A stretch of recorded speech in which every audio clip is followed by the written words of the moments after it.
이재명 정부라는 표현은 국민 통합 정부보다 앞설 수 없다는 점을 다시 한번 말씀드립니다.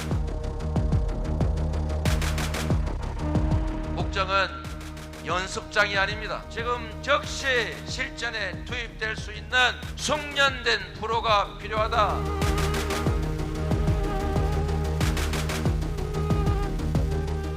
저에게는 가장 막강한 정치적 지지 세력이 있습니다.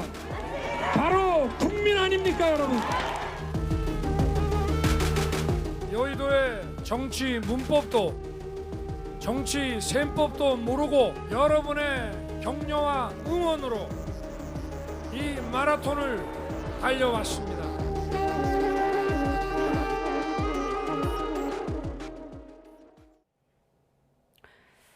네, 5년 동안 대한민국을 이끌고 갈 대통령을 뽑기 위한 20대 대선, 이제 단 하루 앞두고 있습니다. 지금 이 시각까지도 여야 대선 후보들은 명운을 건 막판 득표전에 나서고 있는데요. 유례 없는 초박빙, 또 승리를 장담하기 어려운 구도 속에서 마지막 날까지 상대를 겨냥한 비방전도 계속됐습니다.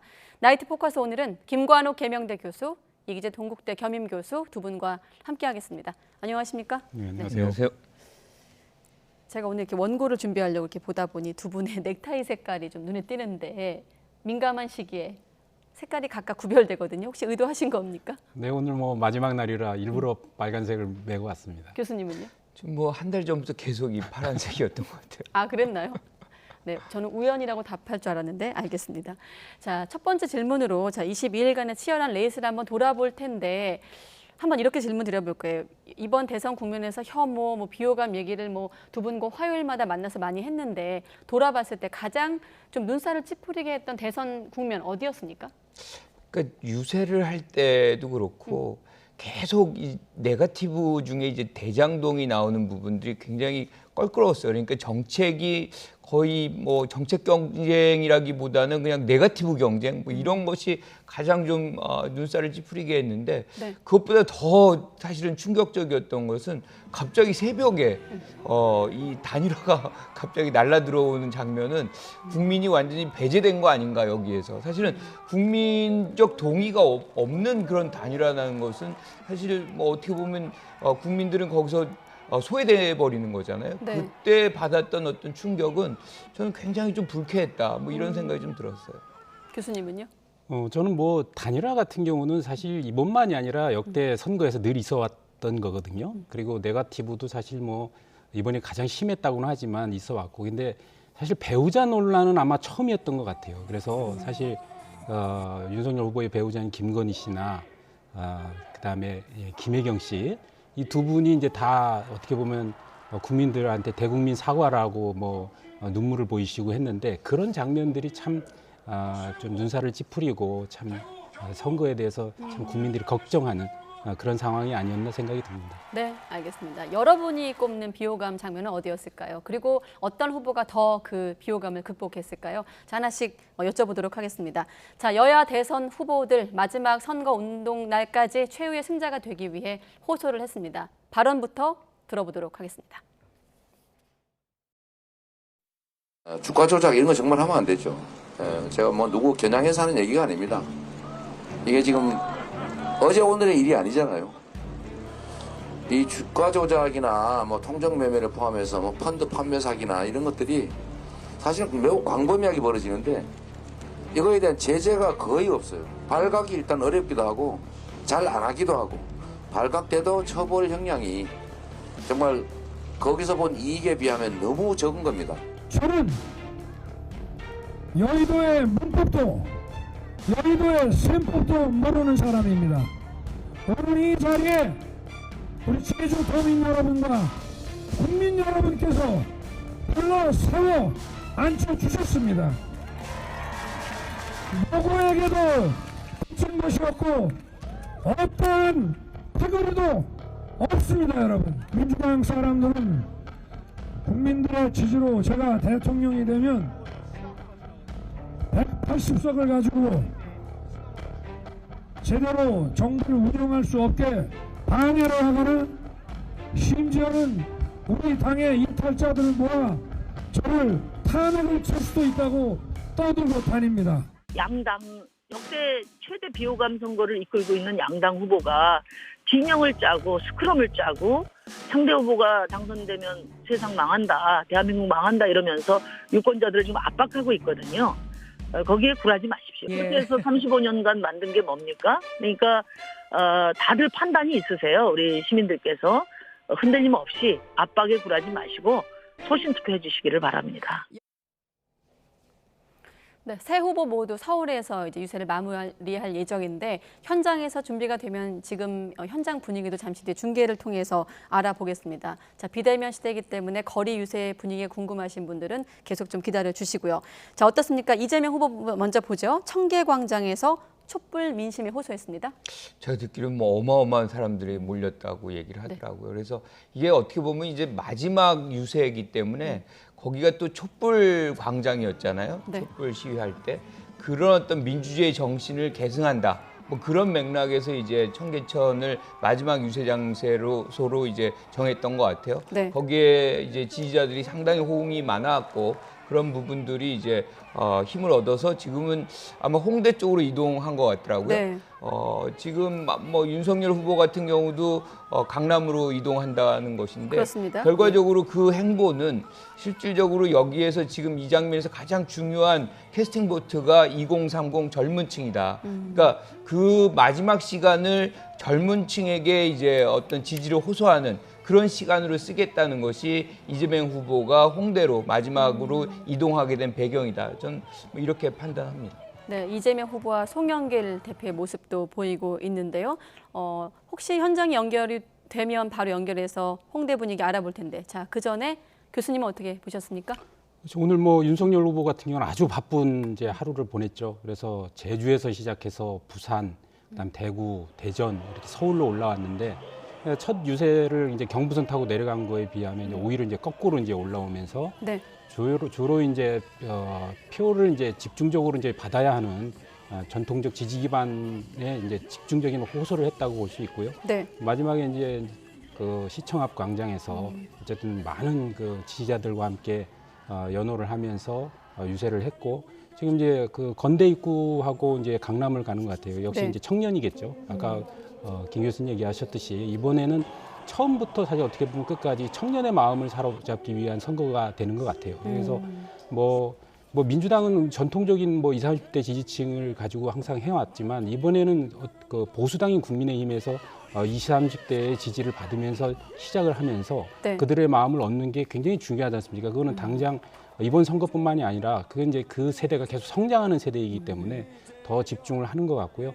어쨌든 이번에 청년들의 마음을 얻고 또 그들이 원하는 세상을 제대로 좀 만들어 가겠다는 그 포부를 실현했으면 좋겠다는 생각입니다. 네, 지금 시각이 10시 35분이기 때문에 이제 1시간 반 정도면 이제 공식 선거 운동이 마무리가 되고 지금 이 시각에는 이제 각 후보들이 거리를 다니면서 시민들과 좀 대화를 나누면서 좀 스킨십을 넓히는 그런 행보를 하고 있을 거거든요. 지금 이 1시간 반 동안 어떤 점에 좀 집중했나 보십니까? 9시 이후에는 확성기 뭐 이런 것들이 안 되니까 아마 거리를 다니면서 지지자들하고 이제 사진 촬영도 하고 뭐 그런 어떤 소박한 행보를 할 것 같아요. 그러니까 대규모 집회는 지금 시간적으로는 불가능하거든요. 그러니까 사람들에게 지지자들에게 내 이제 솔직한 모습을 보여주는 그런 시간. 그러면서 이제 마무리하는 시간으로 삼을 것 같다는 생각입니다. 예, 교수님 말을 끊어 죄송한데 현장에서 지금 좀 준비가 된 것 같거든요. 자, 김태민 기자를 불러서 이재명 후보의 홍대 거리 유세 분위기 한번 들어보죠. 자, 김태민 기자.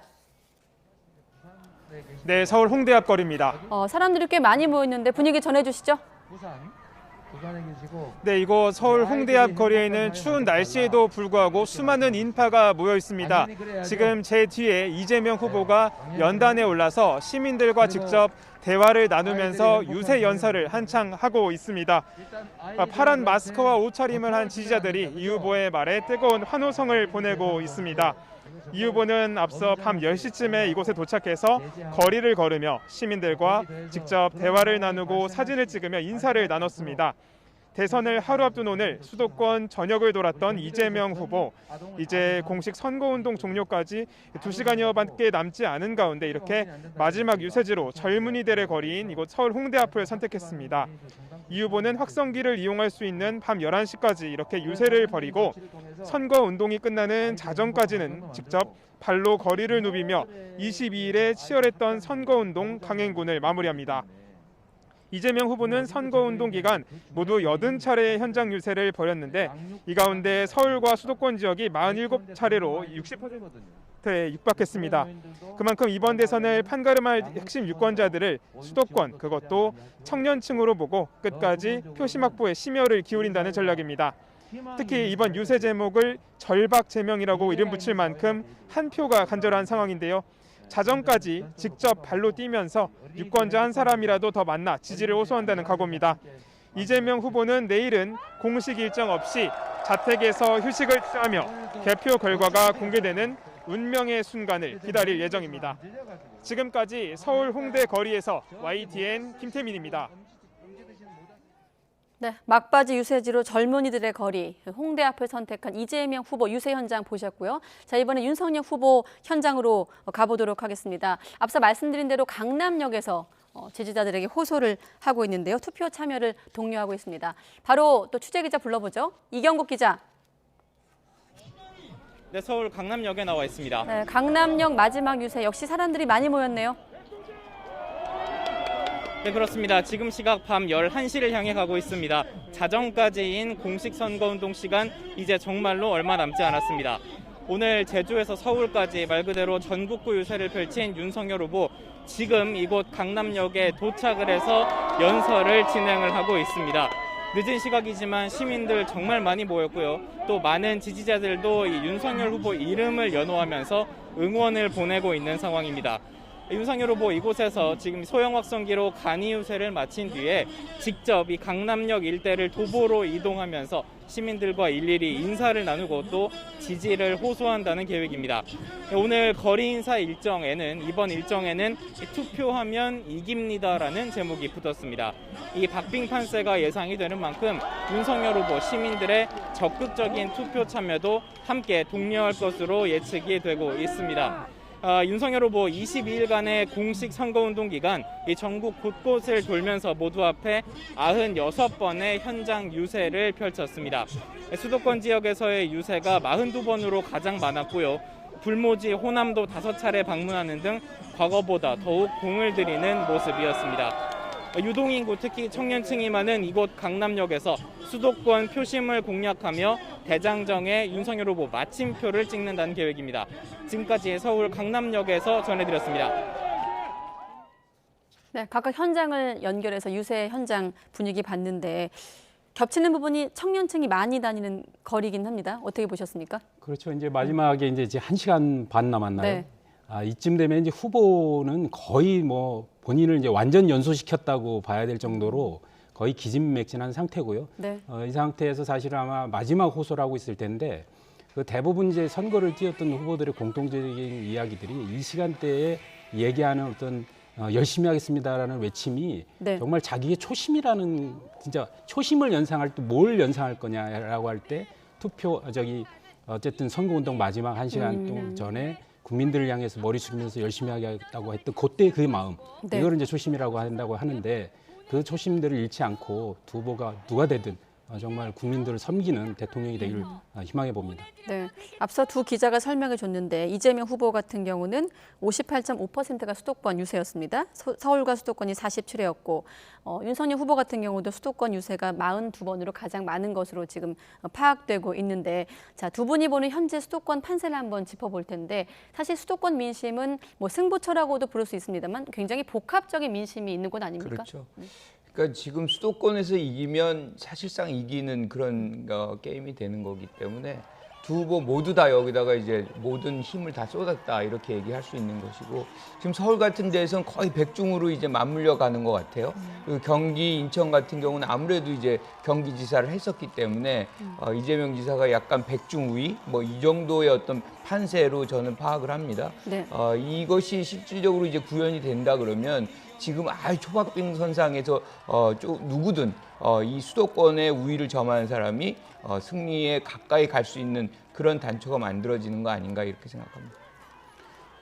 저는 이제 서울하고 이제 그 경기 일대를 보면 네. 결국 이제 기존의 이제 여론조사 판세를 보면 서울에서는 윤석열 후보가 계속 앞서가고 있었습니다. 네. 그다음에 이제 경기에서는 이제 엎치락뒤치락 했었고, 저는 결론적으로 서울에서는 상당히 많이 그 격차를 벌릴 것이다 생각하는 게 1년 전에 보궐선거 있었지 않습니까? 그때 오세훈 시장이 57.5대 39%였나요? 이렇게 한 18% 정도를 앞서가는데 네. 1년 이후에 갑자기 이게 뭐 민주당이 유리한 판세로 저는 가지 않으리라 보고, 이 원인은 사실 부동산 때문에 그렇습니다. 어쨌든 서울의 아파트 값이 결국은 한 5억 대던 집이 지금 10억이 넘게 가고 있는데, 이 문제에 대해서 과연 그 이재명 후보가 그냥 부동산 문제에 대해서 사과하는 정도로 끝날 문제냐. 예를 들어서 자산 격차가 이렇게 벌어졌을 때 이 국민들이 어떻게 이 자산 격차를 만회할 수 있는 것인지, 이거는 사과 갖고 될 일은 아니라고 생각하고, 이게 그렇다고 해서 이거를 집값을 떨어뜨릴 수도 없는 거 아닙니까? 그러면 네. 또 영끌했던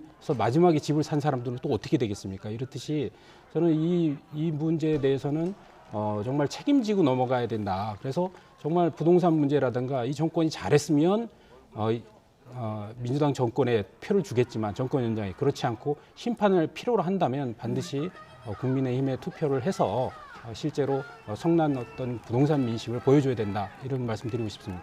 그 부동산 문제가 사실은 발생을 해서 정권 교체 요구가 비등해진 거는 사실이죠.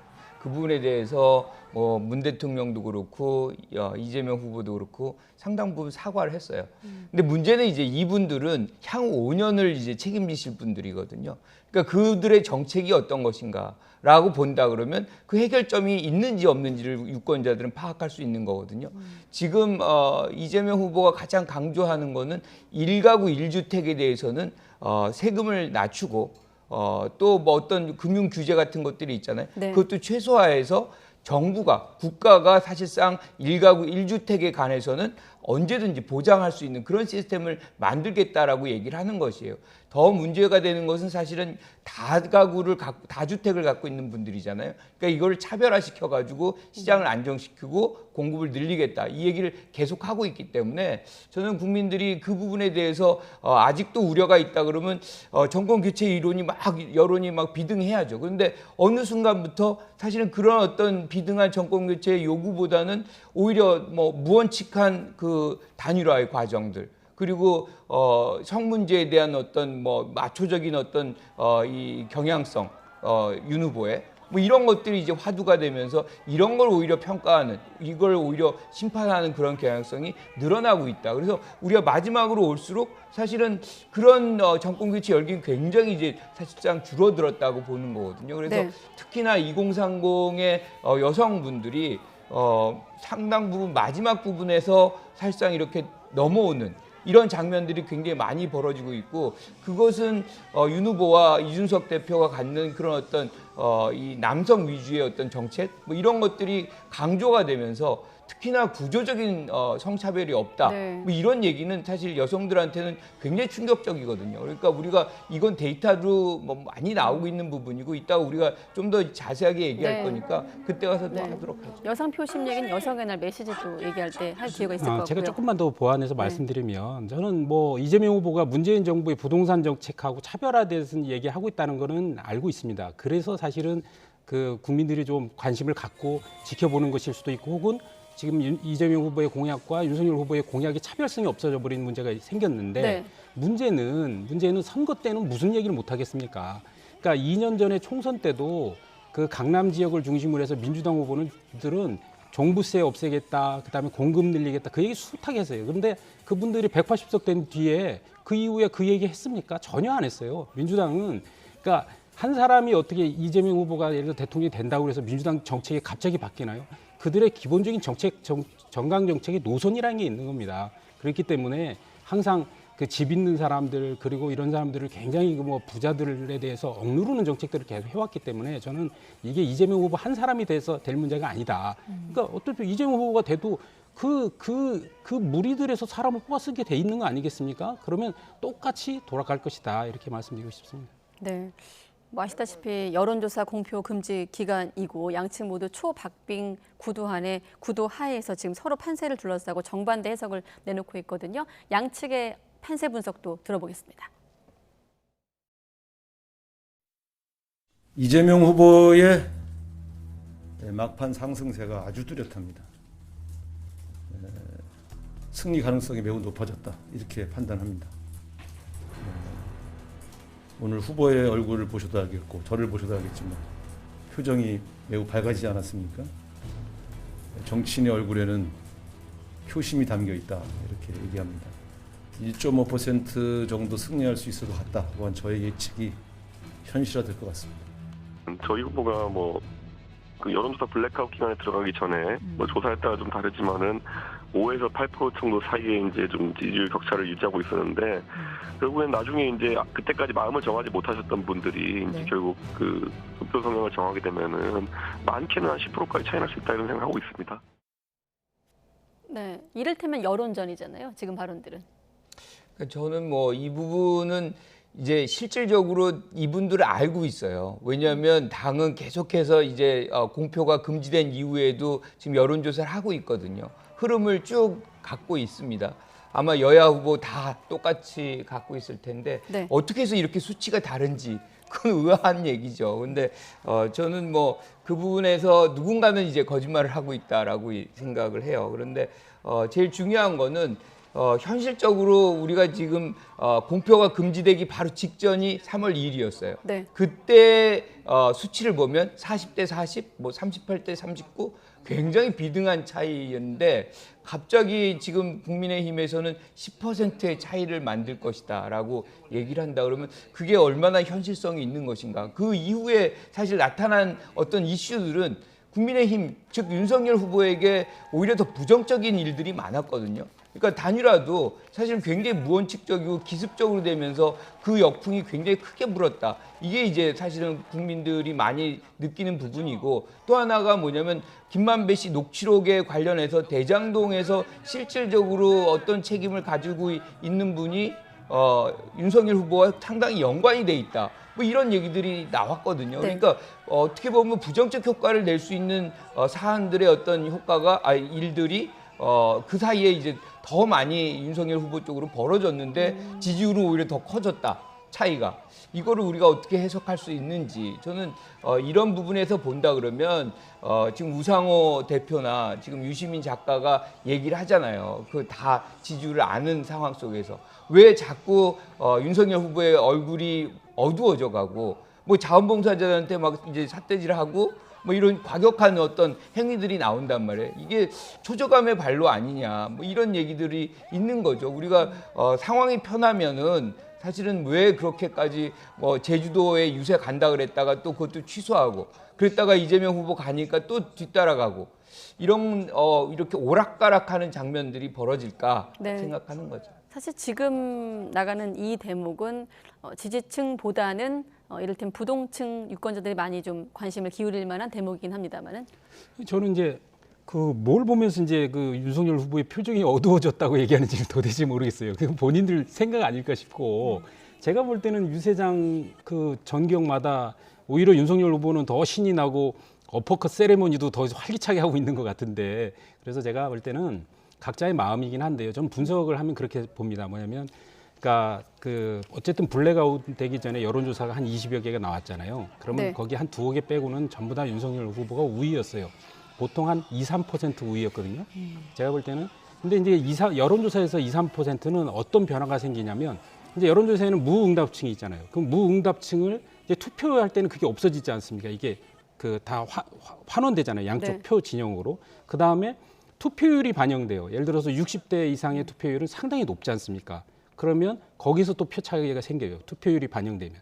그래서 보통 여론조사에서 한 2~3% 정도 이겼다 그러면 한 5%에서 6% 정도는 차이가 나게 생깁니다. 그런 아까 그런 효과에 의해서. 그래서 이준석 후보가 이제 대표가 5% 정도를 얘기하는 것이고 네. 여기에 단일화 변수로 아마도 한 5% 정도는 오지 않았을까인데 근데 사실 단일화는 제가 볼 때 효과가 그 정도 퍼센트가 올까 그 부분은 좀 미심쩍어요. 왜냐하면 네. 워낙 그 시기와 방법에서 좀 모양이 좋지 않았던 것은 사실이라고 보여지고요. 네. 그래서 저는 그래도 5% 정도의 승리는 윤석열 후보가 가져가지 않을까 이렇게 예측하고 있습니다. 네. 자, 사전 투표율, 물론 내일 본 투표율이 가장 관건이겠습니다만 36.93%를 기록하면서 이 열기를 본 투표가 이어받을 것인가가 관심이지 않습니까? 사실 워낙 초박빙 선거였기 때문에 2012년이 초박빙 판세였던 걸로 기억을 하는데 그때가 75.8%고 또 탄핵 전국을 지나서 조기 대선 치러졌던 19대 지난번 대선이 77.2%. 두 분은 어떻게 예상하십니까? 저는 지금 사전 투표가 거의 40% 가까이 됐잖아요. 네. 지금 본 선거는 아무래도 이제 원래부터 하시는 분들이 굉장히 많기 때문에 80%까지 갈 가능성이 매우 높다. 그러면 이 어느 퍼센테이지가 누구한테 더 유리한 거냐? 저는 80%가 넘어가거나 그 즈음에 온다 그러면 이재명 후보가 유리하고 75% 정도나 그 아래로 간다 그러면 윤석열 후보가 유리하다고 봐요. 그 이유는 지난 대선 때 60대, 70대, 즉 윤석열 후보 지지층이 많이 포함되어 있는 이 세대가 거의 한 84% 투표를 보였어요. 반면에 지금 이재명 후보를 지지하는 경향성이 높은 30대, 40대, 50대는 거의 대부분이 70% 중반대였거든요. 네. 그렇다 그러면 전반적으로 이제 올라간다는 것은 사실상 30대, 40대, 50대 투표율도 같이 따라 올라간다는 것이기 때문에 그런 측면에서 본다 그러면 이재명 후보에게 좀 유리하지 않을까. 그래서 그 이제 투표율도 상당한 의미가 있다. 저는 이렇게 해서 봅니다. 네. 그러니까 투표율은 우선 이제 사전 투표율이 워낙 높았기 때문에 좀 더 높아지지 않겠나 예측하는 게 이제 다수고요.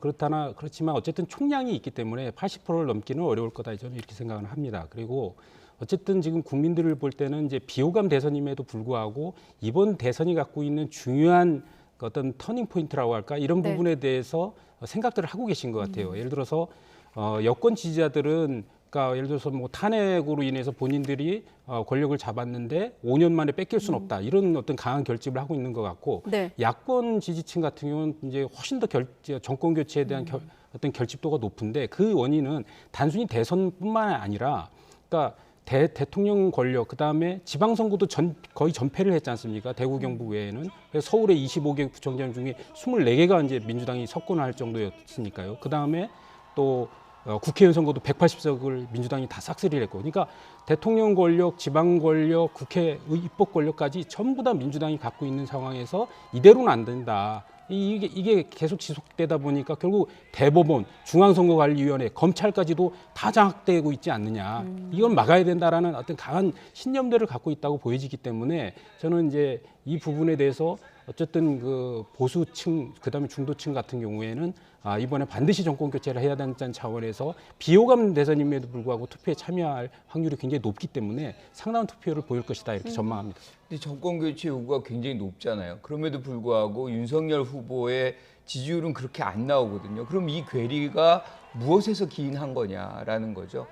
지금 한국뿐만 아니라 전 세계 굉장히 위기 상황이거든요. 코로나에 지금 우크라이나발 어떤 전쟁의 안보 위기 그리고 우크라이나 이 전쟁은 사실은 그냥 안보 위기로 끝나는 게 아니거든요. 거기서부터 비롯되는 경제 위기가 옵니다. 지금 벌써 석유가 배럴당 130불이 됐어요. 며칠 전이 뭐 거의 한 60불, 70불 됐는데 거의 더블이 된 거잖아요. 이런 어떤 경제 위기, 뭐 안보 위기가 오는 상황 속에서 그러면 누가 이런 위기를 극복하고 실질적으로 향후 5년을 담보할 수 있겠느냐. 그래서 한국 국민들의 어떤 이 안전과 그 경제적인 어떤 부를 책임질 수 있겠느냐라고 하는 그런 측면이 부각이 되면서 사실 많은 그 정권 개최 요구가 상쇄돼 버리는 지금 이 현상이 나타나고 있기 때문에 지금 각축전이 벌어지고 초박빙 상황에 있다. 저는 이렇게 봅니다. 네. 혹시 덧붙이실 말씀? 그러니까 그건 이제 바라보는 관점 차이라고 생각합니다. 우선은 이제 보수층에서는 우선 나라를 바로 세우는 게 중요하다. 경제도 중요하지만 결국 법치주의와 자유민주주의가 지금 무너지고 있는데 그것부터 제대로 바로 세우는 게 중요하지 않느냐는 시각 차이가 존재한다고 봅니다. 네, 지금 자막처럼 역대 최종 투표율이 80% 넘긴 건 3번이었는데 15대 이후 과연 80%를 넘길지 YTN 개표 방송 통해서 투표율 확인하시고요. 자, 지난 주말에 이를테면 돌발 변수가 등장했습니다. 사전 투표, 그러니까 확진자 투표 부실 관리 논란이었죠. 여기에 대한 사과 발언부터 들어보시죠.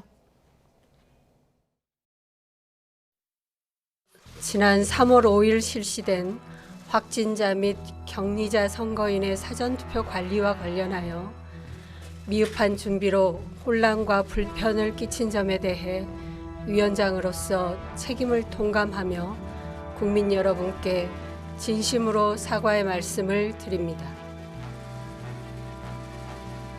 코로나 확진으로 힘든 상황에서도 투표에 참여해 주신 유권자들과 고생해 주신 분들께 거듭 죄송하다는 말씀을 드리고 감사의 말씀도 함께 전합니다.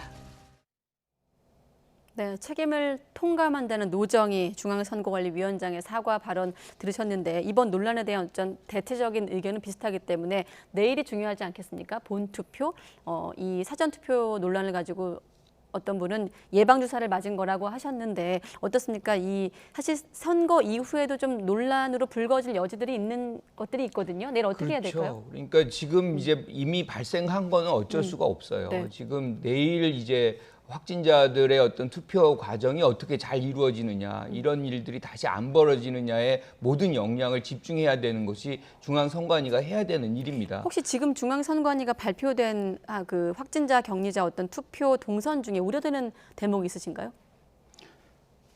뭐 저는 일단 제일 이제 문제가 됐던 게 네. 기표함에 곧바로 유권자들이 자기 표를 못 넣는 이게 직접 투표의 어떤 문제를 만들어낸 거잖아요. 네. 그게 이제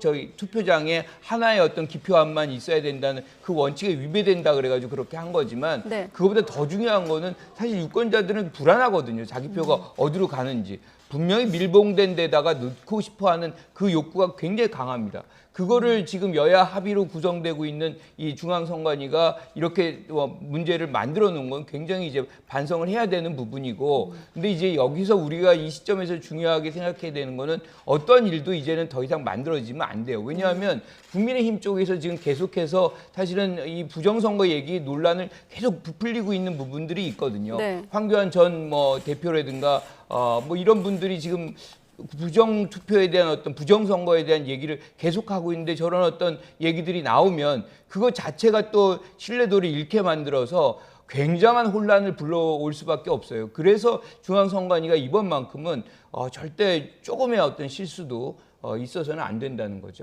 6시를 전후해서 일반 유권자 또 확진자의 어떤 동선이 겹칠 가능성이 있다는 좀 우려스러운 대목들도 있긴 하거든요. 그렇죠. 그러니까 그래서 이제 5시 반으로 이제 시작했던 거를 이제 5시 50분 후에 이제 외출을 허용하면서 이제 6시부터 투표를 해라 이런 건데요. 네. 근데 6시 이전에 그 투표소에 방문한 있는 이제 일반 유권자들이 있을 거 아닙니까? 그래서 상당히 겹칠 가능성이 아직도 여전히 상존하고요. 그리고 그 어떤 확진자들이 몸이 아픈 확진자들을 실내에 밖에서 떨지 않도록 이제 그 대기할 수 있는 장소를 만들겠다고 했는데 실제로 각 그 투표소마다 굉장히 그 조건들이 다 다르단 말입니다. 복지관에 어떤 곳은 복지관에서 하고 어떤 곳은 뭐 동사무소에서 하고 뭐 이런 식으로 하기 때문에 그런 부분에 대해서 다 준비가 됐는지에 대해서 사실 좀 확인이 좀 덜 돼 있는 상황이고요. 그다음에 6시부터 7시 반까지 투표를 한다고 할 때 1시간 30분인데 과연 그 지역마다 이 확진자의 규모가 완전히 다를 것이고 네. 그랬을 때 대기표를 받는다 하더라도 상당히 몰려 있는 곳에 또 투표가 원활하게 진행될 수 있는지 이 부분에 대해서는 아직도 조금 선거관리위원회의 어떤 관리 지금 현재 상황으로 볼 때 좀 잘 될 수 있을까 이런 좀 걱정이 있는 게 사실입니다. 네. 대선 이후에 5점, 그러니까 후유증을 좀 남기지 않도록 아직도 늦지 않았거든요. 조금 더 면밀하게 대비해야 되지 않을까 이런 생각이 들고 앞서 말씀드린 대로 마침 오늘 여성의 날입니다. 그래서 대선 후보들이 저마다 이를테면 여성 표심을 잡기 위해 메시지를 내놨거든요. 저희가 새 후보의 여성의 날 관련 메시지를 정리해 봤는데 어떻게 좀 평가하십니까?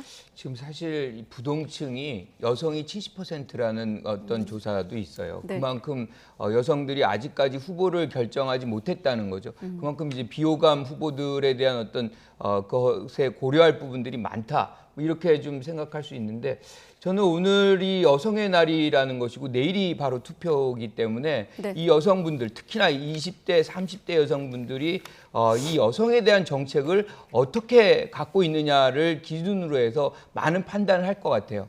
오늘 진중권 전 교수와 이준석 대표가 이 라디오에서 이제 뭔가 이렇게 오고 가는 얘기가 있었다 그러더라고요.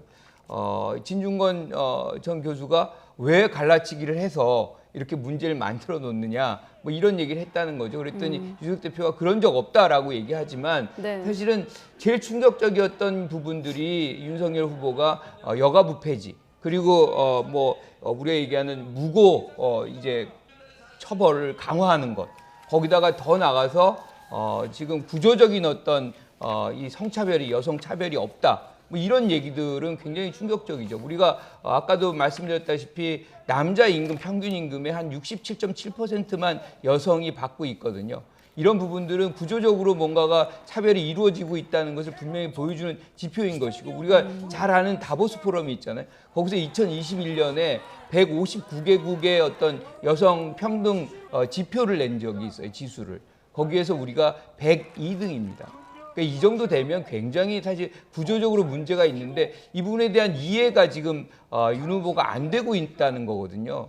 그리고 굉장히 마초적인 어떤 접근을 하면서 2030의 어떤 여성들이 지금 굉장히 민심이 떠나가는 그렇게 해서 이재명 후보 쪽으로 가고 있는 그런 측면이 굉장히 강화되고 있다 이렇게 얘기를 할 수 있을 것 같아요. 사실 이 시간에도 여러 번 다뤘습니다만 대선판을 달궜던 이슈긴 해요. 성 문제, 그렇죠? 젠더 이슈. 네. 네. 근데 지금 세계 여성의 날 1908년도에 이제 어떻게 보면 세계 여성 노동자들이 이제 시위를 이제 기념한 건데 그때는 참정권이 없었고 여성한테 투표권이 주어지지 않았습니다. 남자들만 투표를 했잖아요. 그리고 여러 가지 생존권의 문제 이런 것들에 대한 시위를 했던 것이고 그런 면에서 지금의 상황을 바로 대비를 할 수는 없다. 그리고 저는 이제 그렇습니다. 이제 윤석열 후보가 얘기하는 것은 어떤 여성에 대한 어떤 성차별이라든가 불공정성 문제, 불평등 문제 이런 부분을 당연히 극복해 나가야죠. 그걸 극복해 나가야 되는데 이걸 어떻게 접근하느냐의 차원에서 남녀 간에 자꾸 이걸 갈등으로 주장하지 말고 이게 어떤 집합체로서의 남자와 여자로 자꾸 대립해서 보면 이게 해결이 안 된다. 그렇기 때문에 이거를 오히려 개인과 개인의 문제로 좀 봐줄 필요가 있다는 점에 대해서 저는 중요한 포인트가 있다고 봐요. 예를 들어서 성범죄라든가 이런 부분에서 여전히 여성이 가장 큰 피해자고 약자입니다. 이런 부분에 대해서 집중적인 여성에 대한 보호가 필요하고 또 일자리나 급여 여성에 대한 어떤 사회적 대우 이 부분에 대해서는 세대 간의 차이가 있어요. 그러니까 지금 현재 50대 이상의 부분에서의 일자리라든가 예를 들어서 기업 내에서 임원의 비율이라든가 이런 거는 근데 20, 30대로 내려가면 오히려 여성들이 훨씬 더 일자리나 이런 부분에 대해서 오히려 베네핏을 얻고 있는 부분이 많이 있다고 보여지는 것이거든요. 네. 세대별 차이가 있고 그다음에 또 군대 병역 의무로 가서는 오히려 남성들이 진짜 어떻게 보면은 불공정하다고 얘기할 수밖에 없는 상황이 있잖아요. 그래서 각 어떤 영역마다 다 남녀 간의 관계가 다 다르다. 이래서 이거를 어떤 집합으로 이렇게 자꾸 규정하지 말고 개인과 개인의 문제를 보고 정밀하게 이 문제를 사회적 불공정의 문제를 해결하자는 차원이니까요. 네. 그런 차원에서 제기하고 있다는 걸 말씀드리기 싶습니다. 그래서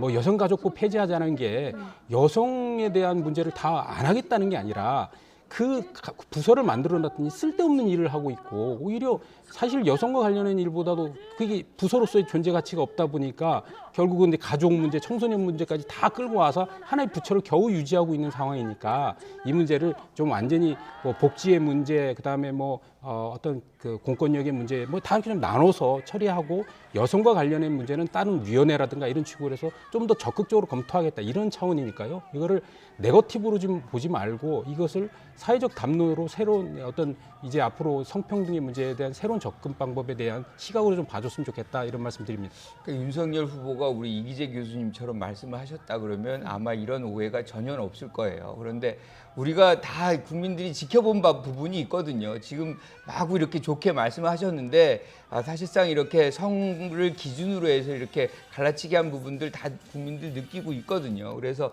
지금 오늘도 워싱턴 포스트에 이제 거기서 본인은 페미니스트다, 페미니스트가 아니다 이 논란이 또 벌어졌잖아요. 네. 그런데 이제 거기서 핵심은 그 만약 처음 얘기한 것이 맞다라고 하면은 저는 동의할 수 있을 것 같아요. 뭐 구조적 차별이라든가 불평등을 철폐해 나가는 것이 페미니즘이다라고 얘기를 하고 그런 측면에서 보면 나는 페미니스트다. 이렇게 이게 워딩이에요. 워싱턴 포스트에 그대로 나와 있거든요. 저도 읽어봤어요. 자, 준비한 화면이 있거든요. 띄워주시고 또 교수님 계속 말씀해 그런데 주시죠. 문제는 또 이 얘기가 이제 나가니까 또 이게 잘못된 것이다라고 얘기를 해요. 나는 페미니스트가 아니다라고 얘기를 하는 거잖아요.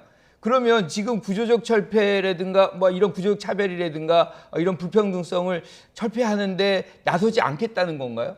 이 구조적인 어떤 문제들이 분명히 있고 이것이 사실은 성의 차이를 만들어 놓고 여기에 여성과 남성의 분열, 뭐 갈등 이것들이 다 만들어지는 이런 요소인데 차기 대통령이 되려고 하는 분은 반드시 이 문제를 해결해야 되는 그 임무가 있어요. 의무 사항이거든요. 그런데 여기에서 이런 얘기는 이 역할을 하는 것이 페미니즘이라고 얘기해놓고선 또다시 페미니스트가 아니다라고 얘기한다면 이 역할을 안 하겠다는 걸로 또 비춰질 수 있는 거거든요. 그리고 이게 또 해외 언론으로 나가 있는 얘기예요. 그래서 더 좀 우리가 좀 민감하게 받아들이고 이제 다른 국가들이 우리를 어떻게 볼까 하는 그러한 어떤 생각도 갖게 하는 부분이거든요. 그래서 이런 부분에 대해서는 뭐 이미 선거가 거의 마무리되고긴 하지만 우리 사회적으로 좀 이 문제를 좀 해결을 해야 되는 것 아닌가 이런 생각을 합니다. 김 교수님께서 바로 꺼내셨기 때문에 이 얘기를 설명 잠깐 드리면 지금 화면처럼 워싱턴 포스트 이제 서면 인터뷰 기사인데 그 인터뷰에서 윤석열 후보가 스스로를 페미니스트라고 생각한다고 답변한 것에 대한 진실 공방입니다. 네. 그렇죠. 그러니까 그 지금 보면은 이제 공보팀이라는 게 있잖아요. 캠프에 가면 그러면 이제 이런 이제 서면 답변들은 후보가 직접 하는 게 아니라 그러니까 공보팀에서 이제 작성해서 이제 내보내다 보니까 약간 이제 그 캠프의 전체 입장하고는 좀 다른 입장이 나갈 수는 있어요. 그런 부분에서 좀 수정을 했다고 보고 저는 뭐 그 말에 대해서도 예를 들어 그런 차원에서 페미니스트라고 생각한다라고 끊지 말고 그 뒤에 만약에 그러나 지금 한국에서의 페미 논쟁은 어떤 여성의 어떤 남성 혐오 혹은 성소수자 즉 동성애자에 대한 차별금지법 같은 제정 이런 형식으로 가고 있기 때문에 페미니스트라고 얘기하기가 되게 어렵다라고 얘기했다면 저는 맞는 얘기가 된다고 봐요. 그래서 지금 현재 대한민국에서의 페미 논쟁은 그 어떤 여성에 대한 어떤 성평등의 문제라든가 어떤 불공정 문제를 해결하자 이걸 넘어서는 문제로 지금 남녀 갈등으로 가고 있기 때문에 그 문제에 대해서 본인 스스로 페미니스트라고 딱 규정을 할 수가 없는 거예요. 그러면 그거에 대한 어떤 20대 남성들이라든가 이런 차별을 느끼는 사람들의 어떤 불만들을 이걸 또 수용이 안 되는 거거든요. 그런 점에서 좀 약간의 좀 정제되지 못한 말이 나갔기 때문에 국민의힘에서 다시 이걸 수정하는 일이 있었다 이런 점 말씀드리고 싶습니다. 네. 자, 이번엔 후보를 둘러싼 논란, 마지막 날까지 서로를 향해서 서로를 겨냥한 비방전이 계속됐는데 먼저 김만배 씨 음성 파일 보도 관련해서 설전이 어제도 이 문제 다뤘습니다만 연일 이어지고 있습니다. 민주당 같은 경우는 이제 계속 대장동 몸통이 윤 후보다라며 사죄하라는 입장이고 국민의힘은 마타도를 할 것이냐, 지적 수준이 의심된다 이런 입장이거든요. 자, 지금 이 대장동 관련한 음성 파일 공방은 대선을 하루 앞둔 시점에서 어떻게 좀 보고 계십니까? 이게 하루 앞두건 이틀 앞두건 이거의 시간의 문제는 아닌 것 같아요. 이게 이제 진실의 문제인 거잖아요. 여기에서 지금 김만배 씨 목소리 우리 국민들 다 압니다. 분명하게 그 목소리로 지금 우리가 이제 부산저축은행이죠. 부정 대출을 합니다. 1,100억을 이제 대장동에 해주는데 거기에 이제 조모 씨가 수사를 받는데 이분에 대해서 이 박영수 변호인을 통해 가지고 무마를 했다. 이게 이제 그대로 이제 워딩으로 나와요.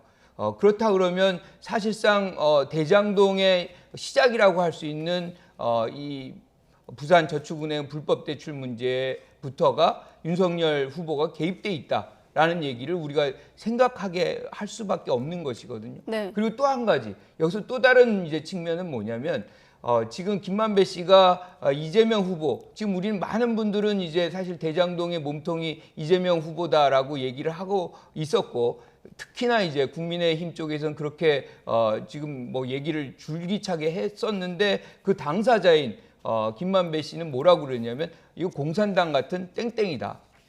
이렇게 얘기를 합니다. 뭔가 도와주지 않고 뭔가를 계속 이제 뽑아가려고 하는. 그러니까 땅값이 오르면 뭐 터널을 팔아, 배수지를 팔아 이렇게 얘기를 하잖아요. 이런 거는 지금까지의 뭐 김만배 씨랑 유착이 돼가지고 뭐 이런 얘기를 했다, 대장동 문제를 만들었다라고 얘기하는 것과는 완전히 배치가 되는 그런 얘기들이 나온 겁니다. 그래서 네. 이 부분은 시간의 문제가 아닌 것이고 또 이거는 특검을 갈 수밖에 없는 거예요. 그래서 아마 저는 뭐 이게 대선과는 무관하게 특검으로 이어질 수밖에 없는 것이고 여기에서 진실은 반드시 규명이 돼야 된다. 우리가 2007년에 BBK 특검이 있었잖아요.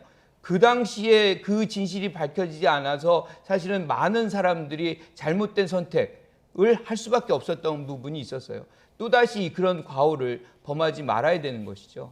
네, 그러니까 대선 결과에 상관없이 이 문제는 대선 이후에도 연결될 논란이다 이렇게 보시는 물론입니다. 거군요. 자, 이 논란 다음에 윤석열 후보에 이어서 이재명 후보 역시 보도가 논란입니다. 이재명 후보가 간단히 요약하면 성남시장 시절에 첫 수행 비서가 대법원 로비 정황을 얘기했다는 보도인데 이 문제는 어떻게 예상하고 계십니까? 이 문제 역시 이제 대장동 건과 이제 직접적인 연관이 되는 이제 녹취록이 좀 나오는 거잖아요. 결국 이제 대장동의 이슈는 대장동에서의 그 많은 이익을 왜 화천대유라는 그 김만배 일당에 몰아줬냐라는 얘기뿐만이 아니라 그럼 왜 그 과정에서 이재명 후보는 어떤 이익을 얻었느냐와 관련되지 않습니까? 그 이익의 어떤 자금적 규모에 대해서는 밝혀진 바 없고요. 단지 나와 있는 거는 결국 대법원 판결을 무죄 취지로 돌릴 때 상당한 역할을 김만배 일당들이 해왔지 않느냐. 실제로 화천대유가 거의 사설로펌이라고 할 만한 정도로 뭐 권순일 대법관도 뭐 고문으로 있었고 전 검찰청장 출신부터 시작해서 어마어마한 사람들을 법조계 인사를 모아놨잖아요. 보통 시행사에서 아무리 돈이 많이 벌린다 하더라도 이렇게 법조계 인사들을 모아놓는 적이 없습니다. 결국은 이거는 그 이재명 후보를 어떤 판결을 지원하기 위한 거 아니겠냐라는 이제 의혹을 갖고 있었던 것인데 그와 관련한 이제 또 녹취록이 이제 나온 것이고요. 그래서 과거에 이제 그 김만배 씨가 결국 이제 대법원을 출입하면서 권순일 대법관을 이제 어떤 설득하는 과정들 그리고 나중에 화천대유에서 어떤 일정 금액을 주면서 고문으로 영입한 과정이 폭로되었었는데 그의 연장선에서 어떻게 보면 이재명 후보의 측근이라고 할 수 있는 수행비서 백모 씨라는 분이 결국 대법원 작업을 자기들이 싹 했다라는 것들이 이제 나온 거기 때문에 뭐 어떻게 보면 새로운 것이라기보다는 기존에 얘기했던 것들을 논리적으로 뒷받침할 수 있는 하나의 자료가 나온 것이다 이렇게 생각이 되고 네, 여기에 대해서 민주당 같은 경우는 허세성 발언이라고 하고 있고 국민의힘은 재판 거래 사실이면 출마 자격 없다고 공세를 하고 있거든요. 양당 얘기도 한번 들어보고 또 교수님께 질문 드리겠습니다.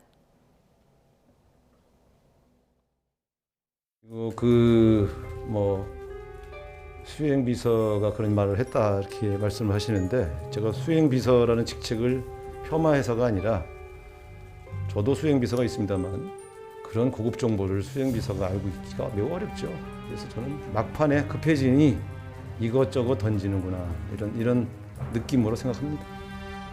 이재명 후보 성남시장 시절 수행비서이자 최측근으로 알려진 백모 씨가 은수미 성남시장 비서와 통화한 녹취록입니다. 김만배가 판결 직전 대법원을 뻔질나게 드나들었던 이유가 이제 명백하게 밝혀진 것입니다. 이러한 대법원 재판 거래가 사실이라면 애당초 이재명 후보는 대선 출마 자격조차 없는 중범죄자입니다. 지금 여야 공방이 뜨거운데 이걸 유권자들도 그대로 받아들일까요? 어떻게 보십니까? 저는 이 사실관계를 좀 제가 명확히 해야 될 것 같아요. 이거는 대장동하고 상관이 없는 거예요. 이거는 그 전에 선거법 관련된 부분에서 이제 대법원에서 이제 판결이 나오는 그 과정을 얘기하고 있는 거예요. 그래서 그거 말씀을 좀 드리고 이재명 후보 수행 전 비서인데 이분이 언제 이제 그만두냐면 2013년 하반기에 이걸 그만둡니다. 그러니까 그 이후에 이제 계속해서 어떤 상호작용이 있었다면 모르겠지만 그 위에 연관이 전혀 없어요. 그러면 지금 뭐를 알 수 있는지 그 부분이 시간적으로 설명이 안 되는 건데 그래서 이제 민주당에서 허세적인 어떤 얘기다라고 그렇게 얘기하는 이유가 알 수 있는 구조가 아니었다는 거예요. 그 관계가. 그런데 어쨌든 누군가하고 얘기하면서 이런 얘기를 한 것은 뭐 맞는 것 같아요. 그런데 전혀 그런 거랑은 이제 사실이 아닌 것이고 또 여기에서 이제 대법원을 우리가 어떻게 통제를 한다. 뭐 이런 식으로 다 우리 편으로 다 만들었다. 뭐 이런 워딩이 나오잖아요. 네. 그래서 이제 김만배 씨가 뭐 7번인가 이제 권순일 대법관을 만나러 갔다라고 얘기를 하는 겁니다. 그걸 설득하기 위해서. 그런데 우리가 좀 전에 얘기했던 그 녹취록으로 돌아가면 김만배 씨가 이재명 후보한테 뭐라고 얘기합니까? 땡 같은 땡땡, 공산당 같은 땡땡. 이렇게 욕을 한참 하니까 그쪽에서 뭐 관련된 사람이 더 이상 욕 좀 하지 말라 뭐 이런 정도로 그 관계가 나쁜 관계인데 그 노력을 해가지고 권순일 대법관한테 가서 이거 좀 도와주세요 하겠습니까? 상식적으로 이거는 연결이 안 되는 부분들을 지금 막 억측적으로 이렇게 얘기하는 것은 저는 합리적인 분들은 여기에 동의하지 않을 것이다. 저는 이렇게 생각합니다. 이게 연관이 다 돼요. 연관이 안 되는 게 아니라 국민들이 다 연관성을 알고 있어요. 그리고 이재명 후보가 대법원에서 판결로 살아났기 때문에 지금 후보의 위치에 있는 거 아니겠습니까? 그리고 그것을 도와준 게 대장동의 화천대유 일당이고 그래서 그들이 많은 이익을 취할 수 있었다는 것이고요. 여기 이제 그 성남시 비서관으로 이제 그 이재명 후보의 수행 비서였던 백종선 씨는요. 이게 2013년도에 지금 민주당에서는 그만뒀다고 얘기를 하는데 이건 공직을 그만둔 거죠. 그때 뇌물 문제 때문에. 그 이후에도 본인이 그만두면서 백종선 씨의 동생, 그다음에 동생의 부인, 그다음에 여동생까지 다 성남시 취직을 시킵니다. 그러면서 계속적인 비서실에서의 영향력을 발휘했고요. 그다음에 2017년에 실질적으로 트위터에 본인이 이재명 후보의 선거운동을 했던 사진이 게시가 돼 있어요. 그리고 최종적으로 말씀드리면 지난번에 그 유동규 본부장 있지 않습니까? 지난번에 그 압수수색 들어갔을 때 전화기 집어 던졌다는 유동규 본부장. 그때 마지막 통화를 한 사람이 백종선이라는 제보가 있어요. 그걸 원희룡 정책본부장이 폭로한 사례가 있습니다. 그렇듯이 이분이 아주 멀리 있는 게 아니라 네. 계속적으로 이재명 후보의 측근으로 어떻게 보면 뗄 수 없는 가신의 역할을 하고 있는 사람입니다. 자, 만약에 이제 대법관들을 이렇게 회유하고 그랬다 그러면 요 대목 여기까지만 듣겠습니다. 네, 요 말씀 말씀하세요. 네. 예. 네. 거기에서 이제 그 나오는 얘기가 뭐냐면 3,700억을 달라고 한다. 그래서 사실 법조인들이 상당 부분 난 그렇게 해서는 못하겠다라고 빠졌다 그래요. 그러면서 그래서 내 천화동인 1호가 커져버린 것이다라고 얘기를 하는 거죠. 만약에 여기서 협조를 얻어내려고 했다면 이재명 후보가 회유하려고 했다면 거기에서 3,700억 달라고 얘기 안 하죠. 더 많이 나눠 갖게 해야 되는 거 아닙니까? 그거는 논리 구조상 안 맞는 거잖아요. 그러니까 그거는요. 그 이번에 그 폭로된 녹취록은 과거의 정영학 녹취록 같이 몰래 녹취한 게 아니라 오히려 사건 이후에 김만배 씨가 어떤 인터뷰 과정에서 자기를 합리화하기 위한 얘기를 한 거예요. 그래서 이거를 그 김만배 씨의 자기의 주장을 옹호하기 위한 논리이기 때문에 그 사람의 논리를 가지고 우리가 해석할 수는 없는 거라고 보여집니다. 아니 그 장면은 네. 굉장히 오랜 친분 관계를 갖고 있는 분하고 둘이 얘기하는 거거든요. 거의 서로가 거짓말을 할 수 없는 그런 관계 속에서 자기 얘기를 하는 건데 우리가 지금 보면은 틀린 것들이 안 나오잖아요. 커피 한 잔 가서 먹으라 그러면 그러고 나올 것이다. 실제로 그렇게 해서 했다는 거 아니에요?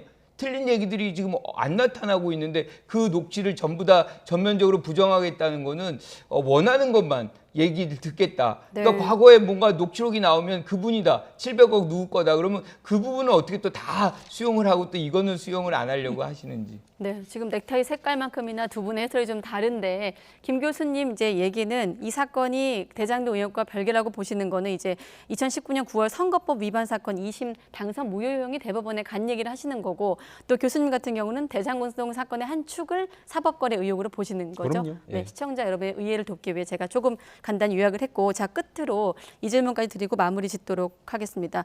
뭐 저희가 이 시간 통해서 뭐 코로나19 대유행, 초박빙, 2030 중도층 뭐 수도 없이 변수 얘기를 했는데 어떻습니까? 이번 20대 대통령 선거가 정치 역사에서 갖는 의미 좀 거창한 질문인가요? 그러니까 다시 말하면 새로 뽑힐 대통령이 갖고 있는 상징성 어디에 있다고 보십니까? 저는 위기의 시대다라고 생각을 해요. 그러니까 코로나가 이제 뭐 굉장히 좀 마무리가 되기는 하고 있지만 네. 전 세계적으로 굉장히 어려운 상황으로 들어가고 있습니다. 여기에 실질적으로 과거 지향적인 그런 어떤 대통령을 뽑겠느냐, 아니면 우리의 미래를 위해서 이런 어려운 상황 속에서 미래를 극복할 수 있는 그런 어떤 후보를 뽑겠느냐의 문제거든요. 네. 타임지가 이재명 후보에 대해서 그렇게 가난한 사람이 이 대통령 후보까지 온 부분을 보면 이재명의 인생은 대한민국, 최빈국이었던 대한민국이 이런 선진국으로 자란 그런 부분과 굉장히 궤를 같이 한다라고 얘기를 하고 있거든요. 그러려면 우리가 얼마나 많은 난관을 극복해 왔습니까? 그러니까 저는 무슨 얘기를 하고 싶은 거냐면, 그런 수많은 난관을 통해서 지금 대통령 후보 자리에 올라온 이재명 후보는 그런 어떤 경력, 그 과정들이 더 큰 위기의 선상에서도 그런 문제점들을 해결할 수 있는 능력으로 우리한테 이해될 수 있겠다, 이렇게 보는 거죠. 이제 이번 대선은 그러니까 대한민국을 지금 눈부시게 발전시켜온 세 개의 축이 있습니다. 하나는 자유민주주의, 그다음에 시장 경제, 그리고 법치주의입니다. 네. 이 세 개의 틀이 너무 급격하게 지금 흔들리고 있고 무너지고 있다. 그 이유는 워낙 민주당 정부가 너무 많은 권력을 급격하게 걸머 쥐었다. 대통령, 지방선거, 그다음에 국회의원 선거까지 너무 많은 권력을 한꺼번에 쥐고 있으면서 대한민국을 이렇게 흔들었기 때문에 이번에 대선에서는 국민들이 견제와 균형의 원리 속에서 정말 힘의 균형, 권력의 균형을 제대로 잡아서 다시 이제 대한민국을 다시 자리 잡게 하는 역할을 꼭 해주셔야 된다, 이런 말씀을 마지막으로 드리고 싶습니다. 네, 아까 자막에 지나갔는데 선관위가 내일 저녁 8시 10분쯤부터 개표 개시를 예상하고 있더군요. 자, 개표 방송은 YTN과 함께 해주시기 바랍니다. 그리고 두 분과는 다음 주에 미래와 비전을 얘기할 수 있었으면 좋겠습니다. 네, 김관욱 계명대 교수, 이기재 동국대 겸임교수 두 분과 함께했습니다. 오늘 고맙습니다.